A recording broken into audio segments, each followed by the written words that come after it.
সীমান্তের এপাশের ছবি তো দেখাচ্ছেন আমার সহকর্মীরা, একটু ওপাশের ছবি দেখে নেওয়া যাক। কারণ এমন নয় যে শুধুমাত্র ওরাই হামলা করছে, অ্যাটাক করছে, ওরা করছে নিরীহ সাধারণ মানুষের উপরে অ্যাটাক, আর আমরা করছি স্ট্র্যাটেজিক পয়েন্টগুলো, এয়ারবেসে যেখান থেকে লঞ্চ প্যাড আছে, যেখান থেকে মিসাইল ছোড়া হয়, সেই সব জায়গায়। সেই ছবি দেখুন, লাহোর, রাওয়ালপিন্ডি, ইসলামাবাদ। মিসাইল কোথায়? শরকত রফিকি, নূর খান মুরিদ সুকো এয়ারবেস, সেখানে মিসাইল হানা। 4টি এয়ারবেসে হানা দিল গতকাল রাতে। গভীর রাতে পাকিস্তানের 4টি এয়ারবেসে হানা দেয় ভারতের মিসাইল। তার সঙ্গে সঙ্গে লাহোর, রাওয়ালপিন্ডি, ইসলামাবাদেও বিস্ফোরণের শব্দ শোনা যায়। তড়িঘড়ি সব এয়ারবেস বন্ধ করে দেয় পাকিস্তান এবং সব বড় শহরে ব্ল্যাক আউট করে দেওয়া হয়, সব উড়ান বন্ধের নির্দেশ দেওয়া হয়। অবসরপ্রাপ্ত কর্নেল রাজেন্দ্র ভদ্রের সঙ্গে আমরা যোগাযোগ করেছিলাম, জানতে চেয়েছিলাম তার কাছে যে এই স্ট্র্যাটেজিক পয়েন্টগুলো বেছে বেছে এবং এয়ারবেস বেছে বেছে ধ্বংস করে দেওয়া তিনি কিভাবে দেখছেন। একটা এয়ারবেসকে ধ্বংস করতে, কমপ্লিটলি ডিস্ট্রয় করতে হলে অনেক বেশি এফোর্ট লাগে। তো এখন আপাতত আমরা হামলা করেছি কি ধ্বংস করেছি সেটা মানে সেটা এস্টাবলিশ করা দরকার। বাট যে নূর খান, রফিকি এটসেট্রা, এগুলো ফ্রন্টলাইন এয়ারবেস ওদের, আর ওদের ফ্রন্টলাইন এয়ারক্রাফট ওখানে লোকেটেড। তো এই এয়ারবেস গুলোকে হামলা করে মানে সিগনিফিকেন্ট ড্যামেজ ইনফ্রাস্ট্রাকচার করলেও অনেক বড় একটা অ্যাচিভমেন্ট।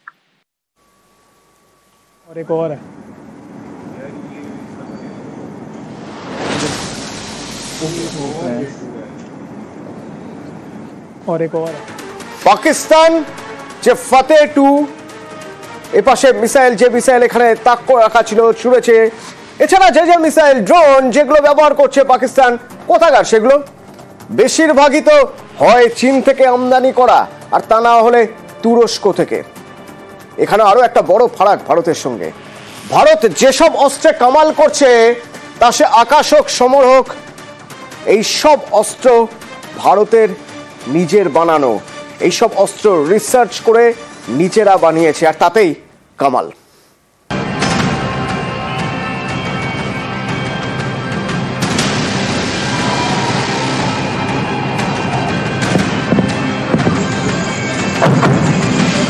ওস্তাদের মার শেষ রাতে অপ্রতিরোধ্য অপারেশন সিঁদুর। নিজেদের অস্ত্র দিয়েই দাদাগিরি ভারতের। ভারতে তৈরি অস্ত্রেই বাজিমাত, পাকিস্তান কুপকার। ভারতে তৈরি আকাশ, সামার এবং কামিকাজের দাপটে আকাশেই দুর্মুষ পাকিস্তান।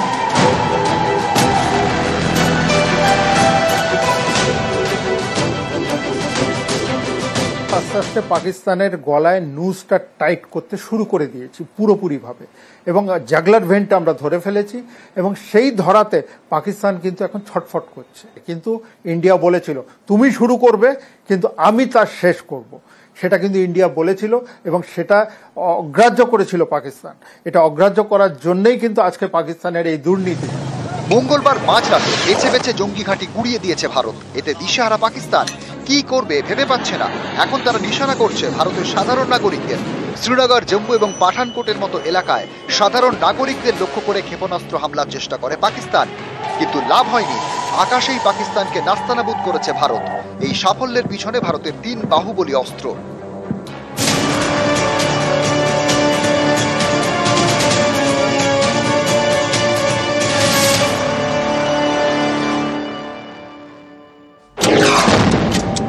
আকাশ ক্ষেপণাস্ত্র, সারফেস টু এয়ার মিসাইল। এটি তৈরি করেছে ভারতের defence research and development organisation DRDO। 25 থেকে 45 কিলোমিটার রেঞ্জে থাকা যুদ্ধবিমান, ক্রুজ মিসাইল এবং এয়ার টু সারফেস মিসাইলকে ধ্বংস করতে পারে আকাশ। এই আকাশই কাঁপালো যুদ্ধের আকাশ। পাঞ্জাব এবং জম্মুতে পাকিস্তানি JF-17 যুদ্ধবিমান গুঁড়িয়ে দিয়েছে ভারতের আকাশ। যুদ্ধবিমান ভেঙেছে ভারত, কোমর ভেঙেছে পাকিস্তানের।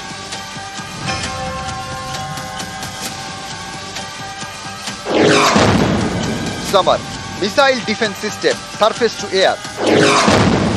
সামার মানে যুদ্ধ। পাকিস্তানকে সমরে দুর্মুষ করেছে এই summer.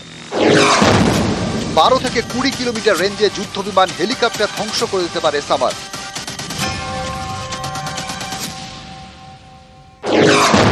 Kamikaze drone, sky striker, ভারতীয় প্রযুক্তিতে তৈরি ইঞ্জিন নির্ভর ড্রোন। একে আত্মঘাতী ড্রোনও বলে। শত্রুপক্ষের ড্রোন, রাডার সিস্টেম এবং লঞ্চ প্যাড লক্ষ্য করে গুলি চালাতে পারে। 1000 কিলোমিটার পর্যন্ত উঠতে সক্ষম।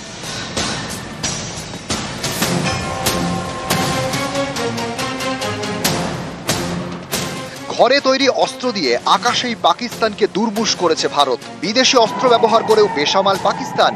বুধবার রাতে চীন থেকে কেনা পাকিস্তানের HQ-9 এয়ার ডিফেন্স সিস্টেমের যুদ্ধ বিমান এবং ড্রোন ভেঙে গুঁড়িয়ে দিয়েছে ভারত। বৃহস্পতিবার পাঞ্জাবের অমৃতসরে পাক মিসাইলের ধ্বংসাবশেষ পাওয়া যায়। এই মিসাইল চীনে তৈরি।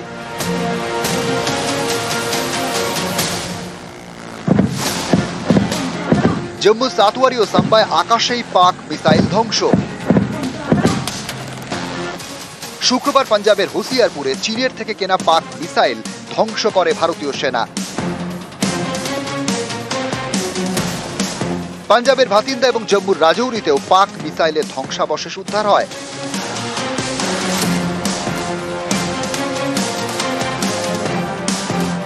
এর থেকেই স্পষ্ট, অন্য দেশ থেকে অস্ত্র কিনেও বেসামাল পাকিস্তান। নিউজ 18 বাংলা। কিছু আপডেট আসছে পাকিস্তান থেকে, যেমন এনসিএ বৈঠক। পাকিস্তানের প্রধানমন্ত্রী এনসিএর বৈঠক ডাকলেন, বা বলাই তো পারে ডাকতে বাধ্য হলেন। তার কারণ একেবারে নাস্তা নাবুদ, এয়ারবেস সব বন্ধ করে দিতে হয়েছে।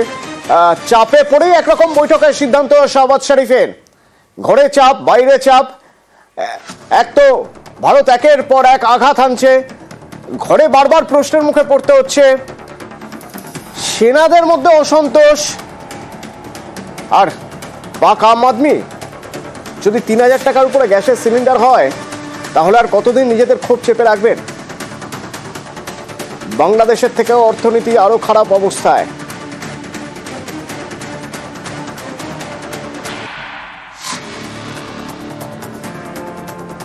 তো এই অবস্থায় আপনার ন্যাচৌধুরী কি মনে হয়, এই অবস্থায় পাকিস্তান কতদিন এগোতে পারবে, কতটা এগোতে পারবে? কারণ মানসিক একটা চাপ তো রয়েছে সরকারের উপর। দেখুন, আমার যদি ব্যক্তিগতভাবে যদি পাকিস্তান হয়, তার এগিয়ে যাওয়ার এগোনোর খুব একটা বেশি ক্ষমতা নেই, কিন্তু এখানে অন্য জিনিস কাজ করবে, যেটা আমার দৃঢ় বিশ্বাস।